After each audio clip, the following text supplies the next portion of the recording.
A former BREC employee alleges she was fired for refusing to violate company policy. As Tanya Smith told the investigative unit's best casualty, she was terminated after 17 years and is now fighting to get her job back.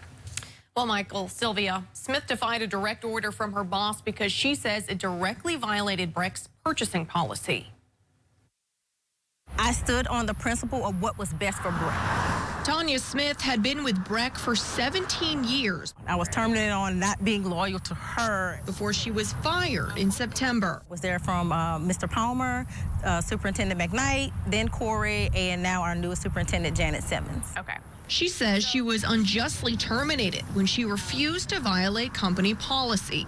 I was terminated for insubordination for not following the superintendent's directive. It started over a contract with uniform company Cintas that went over by about $12,000.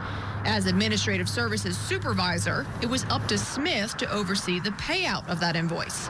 Per policy, the BREC commission would need to approve the additional sum. After months of back and forth with higher-ups, Smith says she was told to bypass the commission and pay the old invoice with new contract funds. They came where, they were like, hey, we can pay it this way. And I was like, no, that's not policy. That's against purchasing policy. It's also against state purchasing policy, not just BREC's policy. It's a tactic that Smith says is sometimes used. However, she personally has not been forced to do it. It has been done before. I've seen it done before. I've objected to it being done before, all because I know that, it could come up in an audit type of thing. And being there for 17 years, no one wants their department to be flagged for an audit for anything.